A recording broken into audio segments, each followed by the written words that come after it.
I'm Mary Turner, Director of Training here at Bro Research, and I'd like to welcome all of you for attending. And from looking at the list of attendees, there are some of you who have attended some of these presentations in the past, and to some extent, this webinar is based on feedback you've been giving us as a result of some of those webinars in the feedback form, or from getting in contact with us afterwards. So what we're going to talk about today, and what's sort of in the name, in the title, is a lot of the feedback we've been getting is that you're interested not only in how Apex works, of course, but also how to use Apex. Because when you work in Apex, and we talk about the four-step process, the design and verify the geometry, design and verify the sources, trace the rays, and do the analysis, you know you're getting the correct answer to your question, but it's not always easy to make sure or to understand that, am I really asking the right question, and what is the information actually telling me? So that's part of what we're going to talk about today. And to do that, what we're going to do is to take a somewhat brief look, as much as we can do within the time frame allotted, at radiometry primarily, a little bit of photometry as well. And we are going to spend some time looking at the terminology, because to be perfectly honest, the terminology can sometimes be the most confusing part of the whole analysis process. And then what we'll do is look within the Apex environment at looking at how we analyze the radiometric quantities, and then again put them into the perspective of what is this data telling us. So let's talk briefly about radiometry and photometry and what the differences are between them. And as I'm going on and on, you will notice you all have a little chat box available to you. I'm not going to be answering your questions during this presentation, but there are a couple of people who are online and listening, so they can potentially answer your question in real time, or if we need to wait until I'm done, we can capture all of those questions and we will get back to you with your answers later. So just use your chat box anytime you have questions or comments. We look forward to hearing from you. But to continue on our discussion, sort of a brief overview of radiometry and photometry. The fundamental difference between radiometry and photometry is radiometry is interested in all the energy. All electromagnetic radiation, and radiometry is simply the process of measuring that radiation, and it covers light of all wavelengths or of all frequencies, whichever space you prefer to think in. So when we talk about the optical spectrum, we sometimes talk about 0.1 to 1,000 microns, but effectively it goes from 0 to infinity, although neither of those numbers make sense in frequency space. So when we're talking about radiometry, we're not only talking about visible light that the eye can see, we're talking about ultraviolet radiation, infrared, and well beyond both of those in shorter or longer directions. When we're specifically talking about photometry, which is a very important parameter when we're doing illumination system design, because typically we're designing systems for which the human eye will be the detector, photometry is a special form of measurement that only takes into account the light that can be detected by the human eye. And then we further weight that by the response of the human eye. And of course, the human eye response varies as a function of the lighting environment, the photopic, scotopic, and mesopic regimes. But fundamentally, we talk about light having visible light being from approximately 360 nanometers out to 830 nanometers. And yes, I do speak in nanometers and type in microns, but I'm sure you can all make the conversions. Just a tick I've picked up over the years. So let's take a look at some of the quantities we're dealing with when we talk about radiometry. When we talk about radiometry, we're talking about real energy based on the energy in a photon of light. So in radiometry, we start at the most fundamental level, the radiant energy, or the joules per photon. Goes right back to Planck's law. We start with the photon emits energy, and what do we do with that energy, or what happens to that energy as it passes through time and space? One of the key parameters we're always interested in is what's referred to as radiant flux or power. And you'll notice the radiant is in brackets. I said I would be talking a little bit about the terminology. When we simply say flux, it's going to normally be assumed we're talking about the radiometric quantity. Typically, if you're talking about photometric quantities, you're going to specifically indicate those with special terminology. And again, as I said, terminology, nomenclature is one of the most difficult aspects at times. So you don't always have to say radiant flux. You can simply say flux, and radiometric quantities are typically assumed. But in all honesty, if you want to make sure that people know exactly what you're talking about, I would recommend using the prefix of the radiant. And again, power is also simply often used. And when we're talking about power, we're talking about watts, what comes out of the wall outlet, if you want to think of it in those terms. And based on our fundamental quantity of the energy in the photon, watts is simply joules per second. So how much energy per unit time.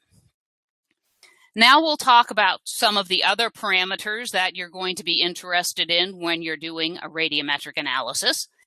And again, it can have multiple names. Irradiance, or radiant incidence, or radiant excitance, also called flux density. When we talk about radiant incidence, it's typically indicated with the letter with the uppercase E, radiant excitance with the uppercase M, and excitance is the amount leaving a surface, or if leaving our source, a surface area on our source, and the incidence or irradiance is what is being captured or received. And it's an area distribution, and typically we're talking about watts per meter squared, or often in our designs, watts per millimeter squared. That tells us about the area distribution. What is the power over a limited area? Sometimes what we're more interested in is at what angle is the light traveling. And this is what's referred to as intensity, or radiant intensity. And this is watts per steradian. So what is the solid angular subtense of a particular energy distribution? And the final parameter we'll talk about is radiance. And radiance has information about the area as well as the angular distribution. So it's our watts, our power, per meter squared per steradian of solid angle. So again, just a little bit of terminology. I'll be using those same words when we go through some of the analytical processes. So have that back to refer to. And after this presentation, you'll be able to download this file if you are interested. So what does this all mean, and how do we apply it to the analysis we're trying to do of our system? And I'm going to say illumination system, but it could be an imaging system or any item that you're trying to analyze within the Apex environment. What I want to talk about is the basic process of transferring radiation, transferring energy. Let's assume we have some small area on our source, and I'm going to call that DA1, and I drew something large enough for you to see, but of course we can shrink these down to infinitesimal size if we want in the limit. And then we have some small differential area DA2 on this region I'm calling my detector. And they may be aligned normally to each other or not, but they're aligned at some angle, theta 1 and theta 2 relative to their normals. And they're separated by some distance s. What we're trying to determine is how much of the energy that is emitted from this differential area is actually going to be captured on this target, this detector. Right now, it's a simple system, source and detector. Obviously, in the real system, we're going to have many other components involved, mirrors, lenses, etc. But we can still think of it at this very basic system. So we can look at it mathematically, and we can calculate how much energy from this differential area A1 is captured on our detector by simply integrating over the two areas involved, the radiance divided by the square of the distance, and then the projected area of the source as seen by the target, and the projected area of the target as seen by the source. This particular equation is what's referred to as the fundamental equation of radiative transfer. When you're doing illumination design, illumination analysis, this is the equation you're trying to solve. So let's think a little bit more about what that equation is telling us. It simply tells us that the power captured on our detector, which I'm referring to as dA2 here, is a function of the power coming from the source, the radiance of the source, the size of the source as seen by the detector, the size of the detector as seen by the source, and the distance between them. And those are all, again, for our simple system, parameters we can readily understand and indeed measure. So let's look at a very, very simple example. Let's say I have a collimated source. Okay, I bought it at the point source store, so it has an extended area, but all of the light is leaving perfectly parallel, directed along, in this case, the z-axis. And somewhere downstream, I have a target that's the exact same size as my source. Okay? Because I have perfectly collimated light and the target is the size of the source, every single bit of that energy, which I'm representing here with this limited number of rays, is going to get captured at that location.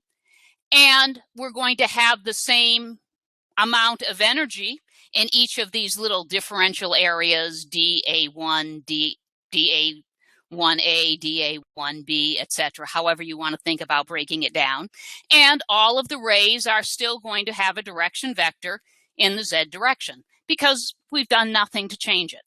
And again, this is let's assume this is an ideal lossless environment, as we typically do when we do these types of calculations. Now, if I change things a little bit, let's say I give the source some amount of divergence. So the rays will be traveling out at some angle within a forward hemisphere. If I keep a target of exactly the same size, then obviously some of those rays, because of this traveling distance, are going to miss the target. And in this particular case, and I believe I just put like a 10-degree divergence here, not quite sure. It was either 10 or 30 degrees, but we could reverse calculate it. We see that only about 86% of our energy makes it to our target, rather than 100% of the energy. Now, I can expand the size of my target to such a point that all of the energy gets captured. I can do that. But in both instances, I'm going to have changed part of my results. In the case of the enlarged target, I did capture all of the energy, but over a larger area, which means the area distribution over the little differential areas on my target will now be slightly different than they were on the source. Okay? And the energy is still going to be traveling at the same direction when it reaches the target as it had the source, because again, we're just traveling through this ideal lossless media at this point.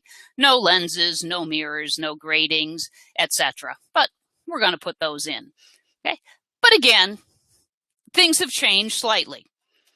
And sometimes that's what we need to know. And of course, we could add more complexities. So in this particular case, what I've got is diverging light. And I have tilted, I actually have tilted both the source and the target relative to the system normal. And I can again capture, and I did this within Apex, how much energy is actually reaching this target from this source. And to be perfectly honest, if I had wanted to, I could have calculated this, I'll say by hand, but as we all know, I probably would have been into an Excel spreadsheet or a calculator, but it's a calculation that can be performed. Okay? The problem is once our systems become a bit more complicated, When we add multiple components, more complex shapes, for example, faceted reflectors, Fresnel lens arrays, you can't really do a hand calculation and get the answer. And even in that case, for most simple cases, I can get the total power that reaches a particular location, but understanding its distribution in area or angular space is a lot more difficult. And typically, in addition to total power, I do need to know the positional and the directional information. And sometimes I need to know or want to know both simultaneously. Okay. So now let's take this back into the context of our radiometric definitions. And I'm going to start with radiance. Although it was the last item in the table, in many ways it's the most important parameter that we might be interested in because it contains all of the information. It tells us not only about the area distribution of the energy, but it also tells us that about the direction that light or that energy is traveling when it reaches that surface as a function of area. So it's power per unit area per unit solid angle. So it's going to tell us how much of the power emitted from our source, in this particular case I'm talking about our surface, will be, our little DA1, will be received within the projected area of the target within some viewing angle in a three-dimensional environment. So the solid angle of the source as seen by the detector and vice versa. Okay. So again, it's the fundamental quantity in radiation, in radiometry, because it does have all of the information we need. Once we know what the radiance is, we can capture any other piece of information that we need. So here's the basic definition of our radiance, and it's a function of our power and our projected area, as well as our solid angle. And again, typically in watts per meter squared per steradian. And if I integrate the radiance, overall area, and solid angle, I get the power. If we talk about radiant intensity and the irradiance, the radiant intensity is the power emitted or received per unit solid angle into some specified direction.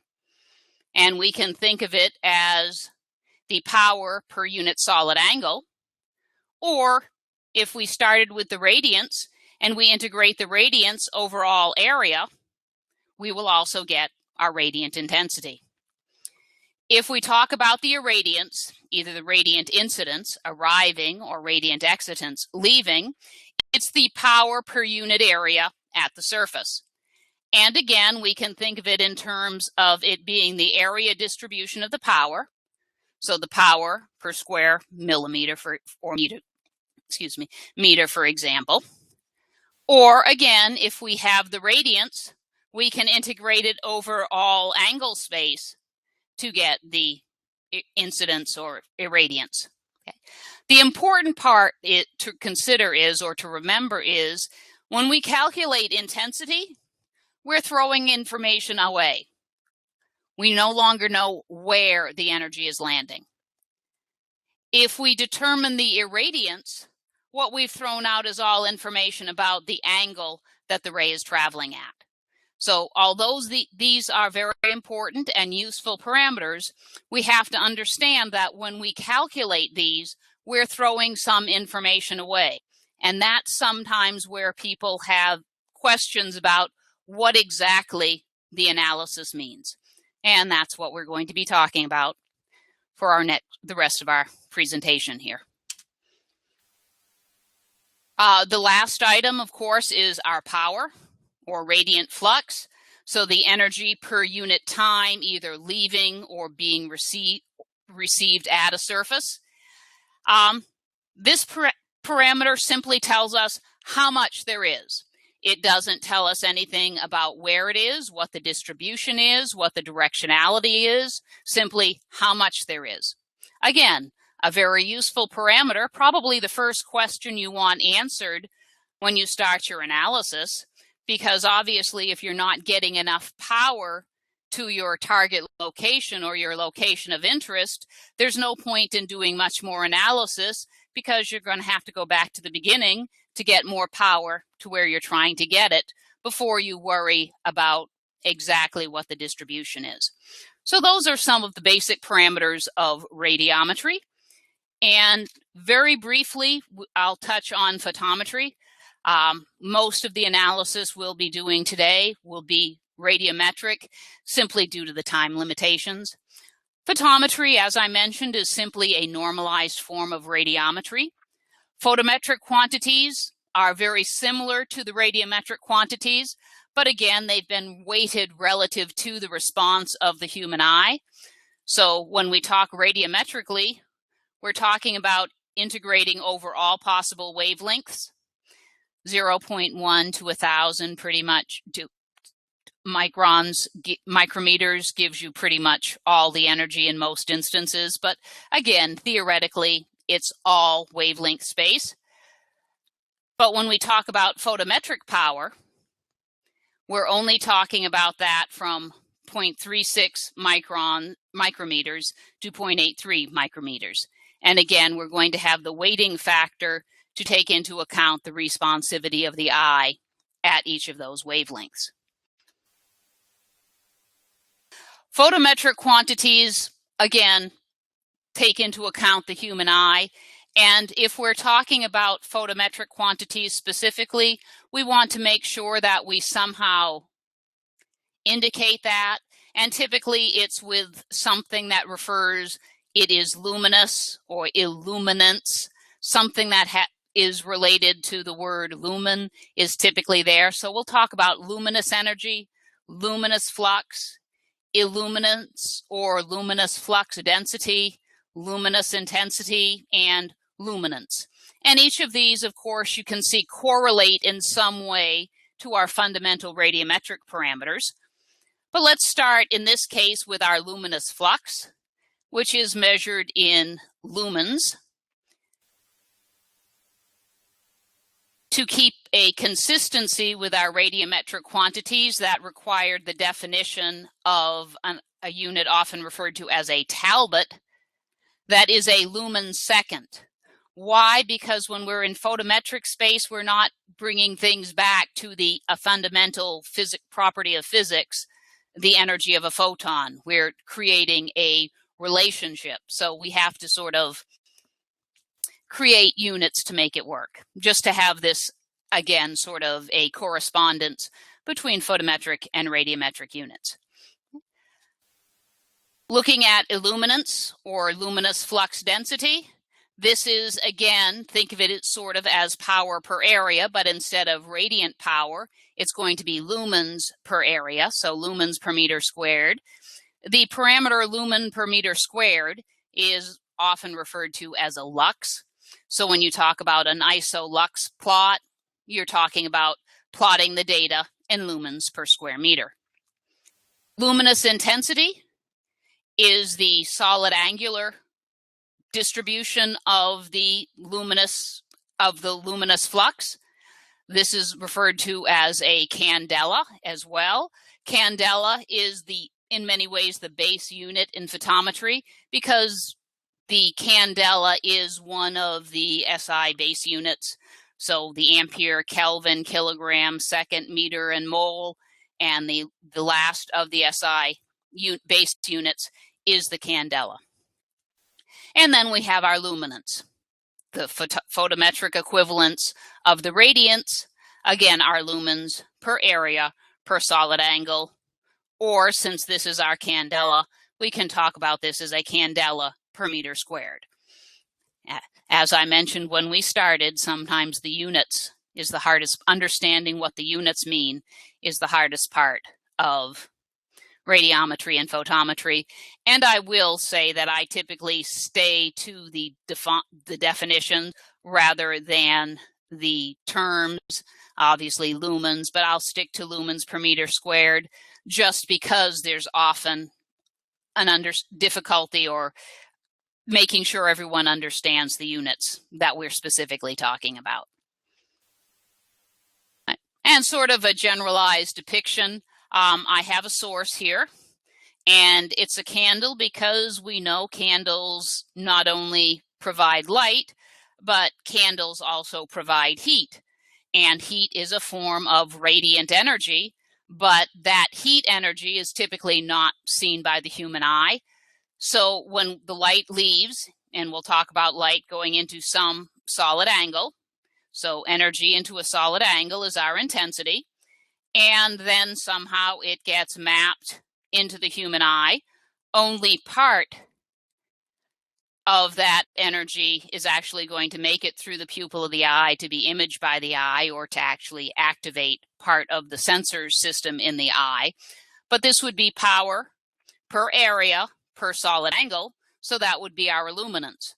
So although the candle itself, the output of the candle is illuminance, and if I had an appropriate detector here, I could capture all of that energy, or the energy within this solid angle.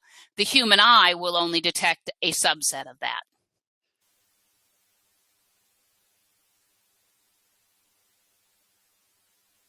So another area of confusion sometimes is converting from lumens to watts.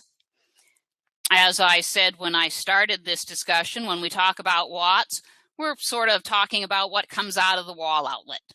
Okay? Watt is a measurement of power used. It does not tell us anything directly about how much visible light is output. As we all know, we can plug things into the wall and turn them on, and they produce no light at all. My blender doesn't produce light typically. My light bulbs do. But when we talk about watts, it's the total power used, which means it's going to include things like heat losses. Now, yes, other devices have heat losses as well, but heat loss doesn't help us in terms of light energy from a particular source. It's also going to include that light. For example, if I plug in an incandescent bulb, halogen bulb, I'm also going to get infrared and ultraviolet radiation. I'm going to have, again, heat losses. That some of that is converted to heat, but again, it's light that the eye does not respond to. When we talk about the lumen, it is simply a measure of visible light. And again, we're talking about the 360 to 830 nanometers. There is no direct correlation between lumens and watts. Okay? If I have a 100-watt incandescent bulb, it's not going to produce 2 times the visible light as a 50-watt incandescent bulb. And indeed, we can have several different 100-watt incandescent bulbs that produce different amounts of visible light just because of their manufacturing process. So don't try to directly convert from watts to lumens. If you're interested in how you do that within the Apex environment, there is another webinar that I did on that subject that you can go up and take a look at, but we're not going to go in and repeat that as well. But again, no direct correlation between lumens and watts, but you can ask Apex to calculate it for you. The parameter we're typically interested in is what's referred to as luminous efficacy. The candela is the luminous intensity, so into some given direction of a source that emits monochromatic radiation of a frequency of 540 times 10 to the 12th hertz, and it has a radiant intensity into that direction of 1/683 watts per steradian. As I said, the candela is an SI base unit, and that is the base unit definition. I speak usually in wavelength space, not frequency space. So this is our 555 nanometers, 0.55 micron wavelength. The luminous efficacy is the ratio of the luminous flux output to the input power. So it's lumens per watt. So it's the amount of visible light you get as a function of the input electricity. Maximum possible photopic, so bright response of the human eye. Luminous efficacy is 683 lumens per watt for monochromatic light at this particular wavelength. The scotopic maximum is 1700 lumens per watt, so that's in the dark environment, but that's at a wavelength of 507 nanometers. So this was all sort of to get you comfortable, I hope, with the terminology. Now let's take it back to what happens in the apex environment, where we're going to do, again, define our geometry, our sources, trace rays, perform analysis. So how do you solve that really, really nasty double integral? But I figured since we're presenting this webinar live on a Wednesday, you've recovered from last weekend, you're not thinking about next weekend yet, so your brain should be ready to deal with double integrals today. How do we solve them? As I mentioned, for simple cases like this, square or rectangular planes, things like that, we could actually do the calculation ourselves. But for real systems and even for simple systems, we're probably going to let Apex do the work for us. Okay. We use ray tracing basically to model the source energy as it emits from the source. What we say is each ray represents one of those little differential areas, and it has a differential amount of the energy. In the sum, all of the rays totaled up to the amount of energy that's actually leaving the source. When the ray propagates, the radiance of that ray is conserved, again, assuming an ideal lossless medium, like air, we typically treat that way. If the radiance of the source is known at any location, that can be at the source, that can be at some aperture or output location in our light train, but if we know what that radiance is anywhere, then we can calculate it everywhere. Now, the one limitation to this is the overall accuracy of our simulation is determined by the number of rays we trace. If we don't trace a sufficient number of rays, and statistically we can determine what that number of rays should be, our results will be inaccurate. But we can typically start by tracing a modest or moderate number of rays, and as we get closer and closer to our final design form, then we would increase the number of rays to get the accuracy required for our particular simulation. But if we want to think about it at its most basic level, Apex was created solely or almost solely to solve the fundamental equation of radiative transfer. So let's talk about the calculations that we might want to make.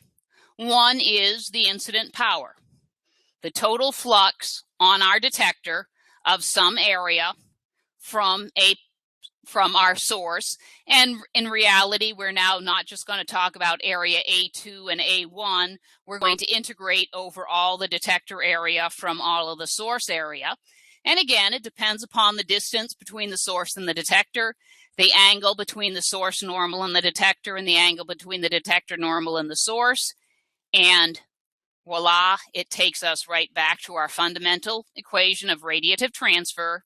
So the total power on the target is the sum of all of the energy seen at all of the points on the target from all of the points that make up the source.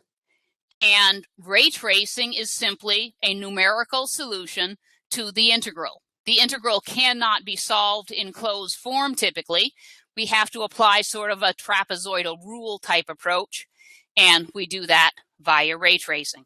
So let's take a look into Apex and let's look at some of the calculations that we can perform so you can get an idea of what's actually being calculated or measured when you perform a particular type of analysis.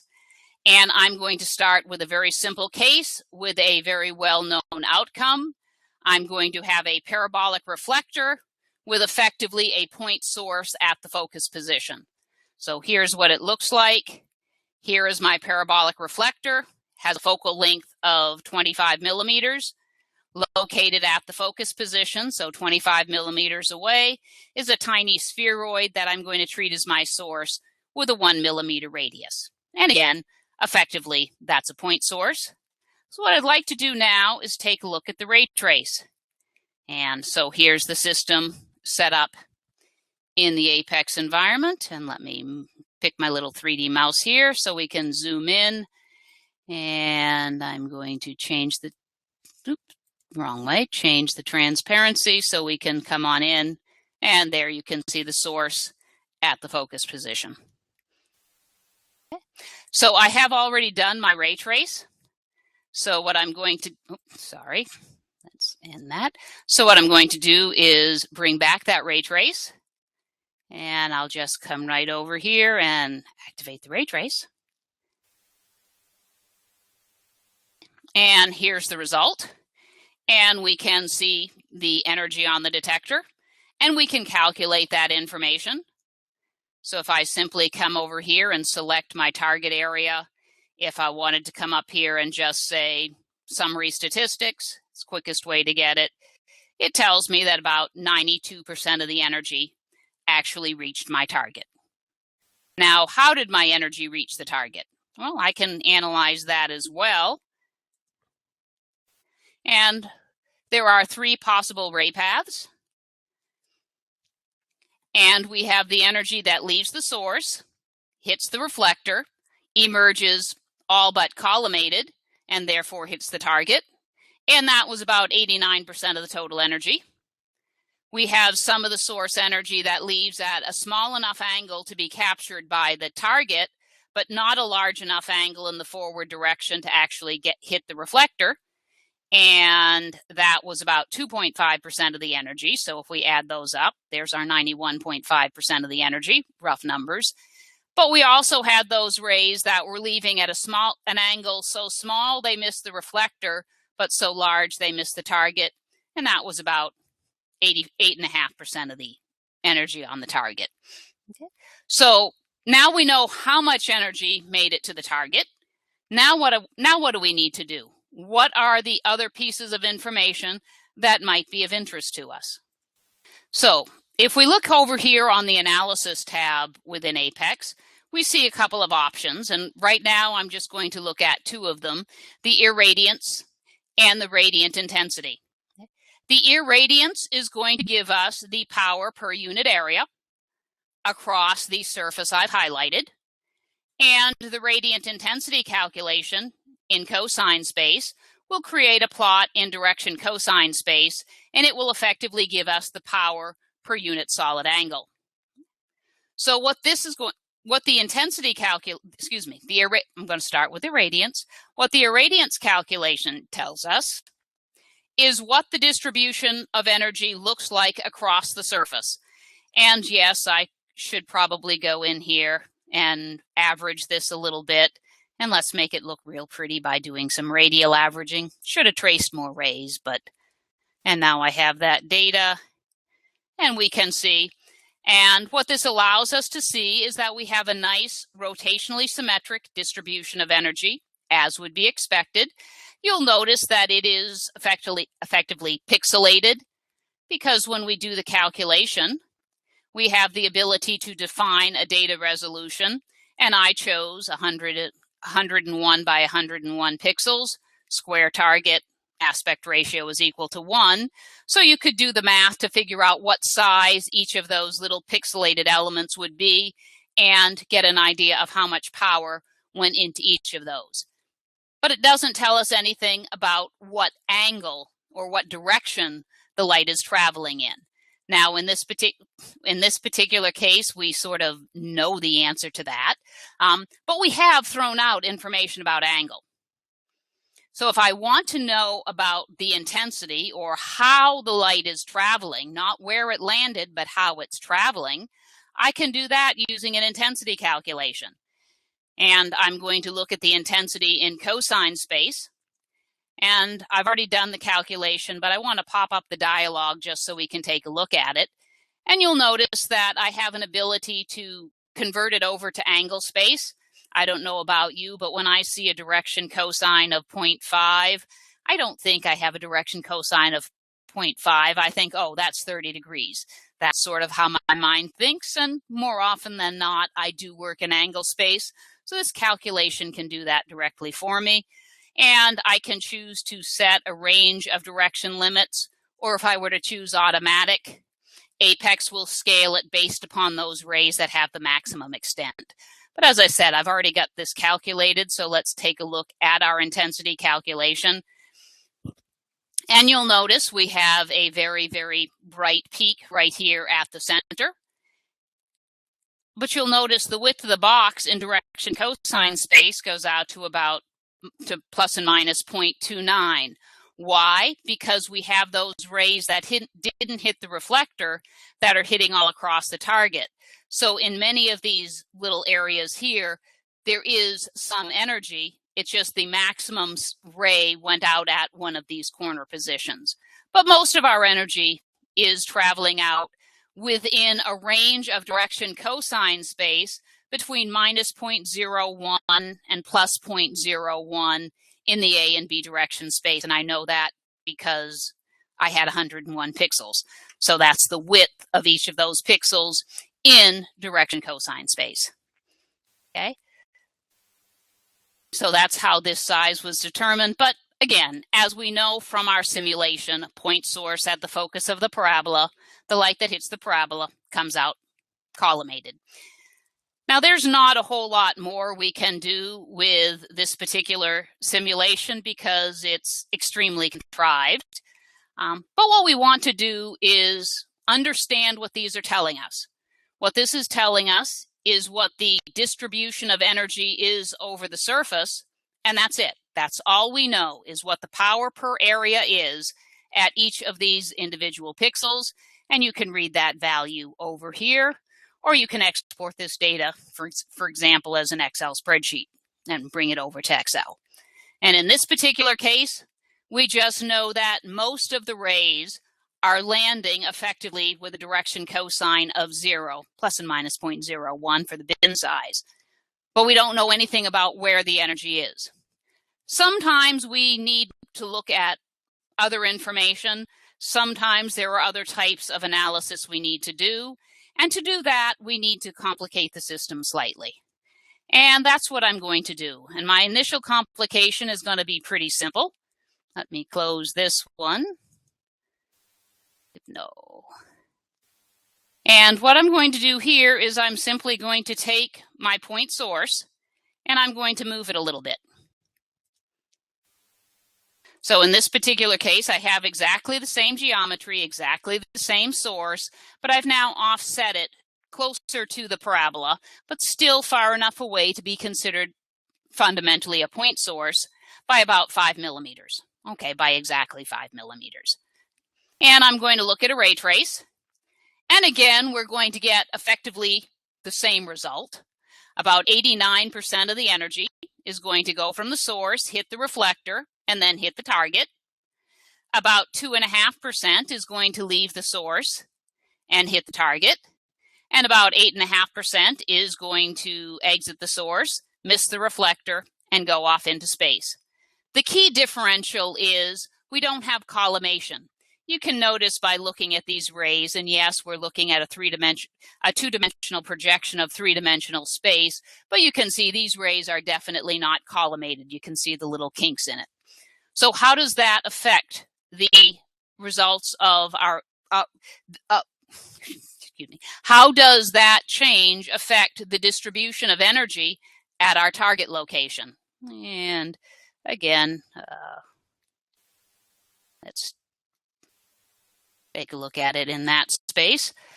I do have the ray trace already here, so let's activate my ray trace. Okay, and here we go, and we can see the rays going off into space, and we can look at it in this orientation. And you can see this ray is somewhat collimated, but not really. And we definitely see that this is not collimated light. So how does it affect the energy on the target?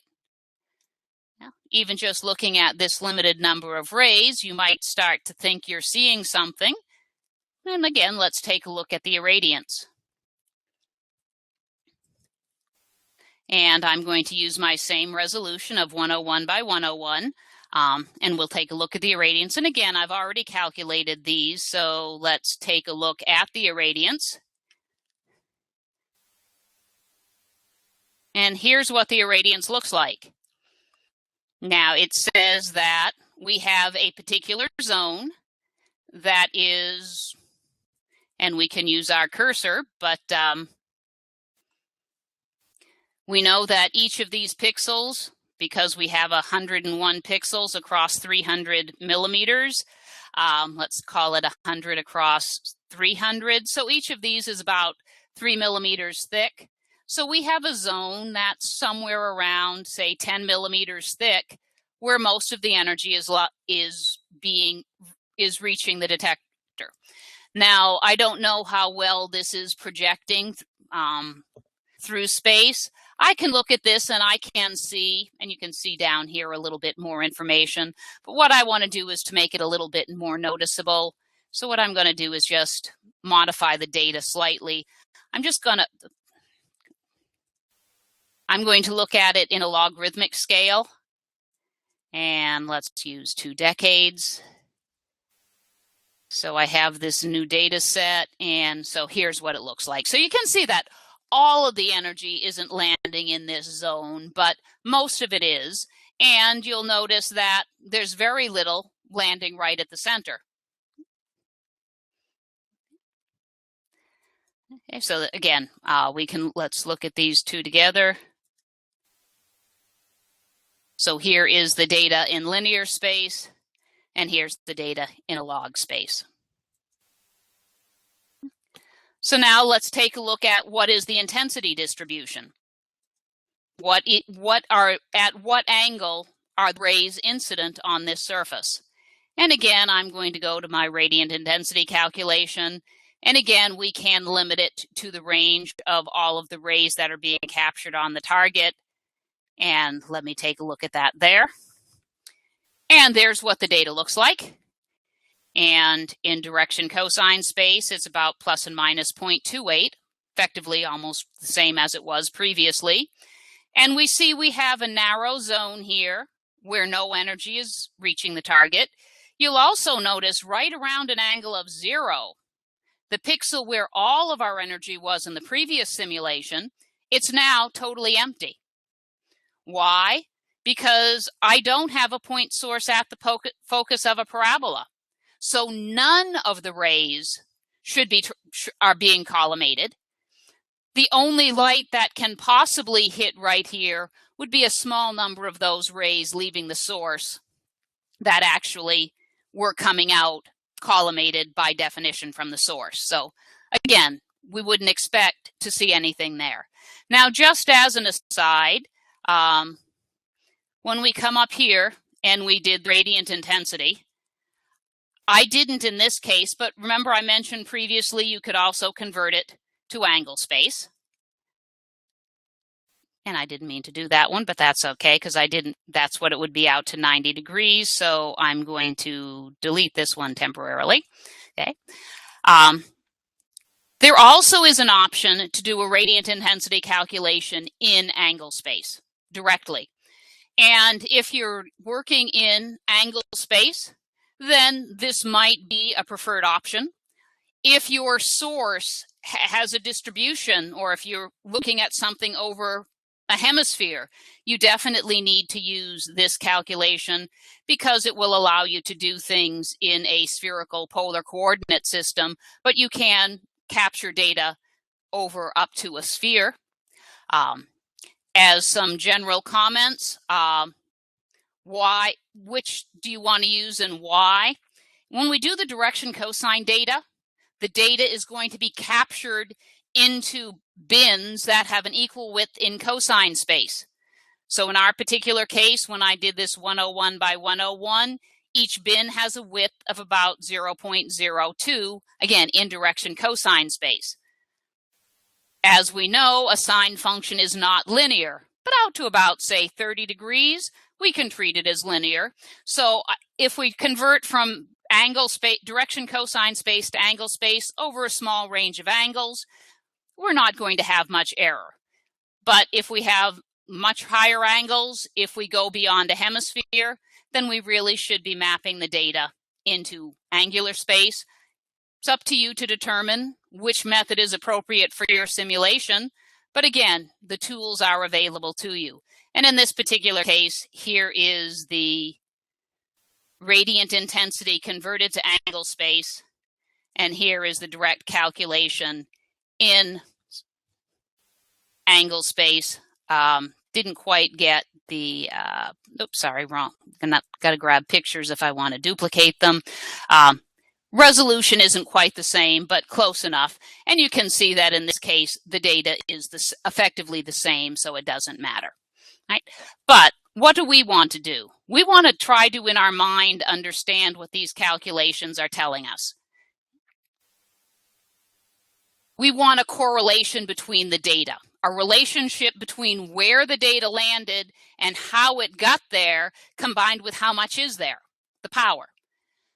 We can look at these and say, okay, we can pretty much guess that the rays that reached out here were traveling at this angle. But how do we find out how much that was and any other type of information we're interested in? So this is where we would do what's called the radiance calculation. The radiance area calculation allows you to divide the target into small areas, and then you can query each of those areas as to how much energy landed within some range of angular space. Okay? So let's take a look at our case, and in our situation, we obviously, with our target plane, only need to sample up to a hemisphere. But again, the calculation can go beyond that. Let's take a look at the results. So here is my radiance. And in this particular case, I calculated it over all angles. So it should be identical to my initial irradiance data, because I'm capturing exactly the same information.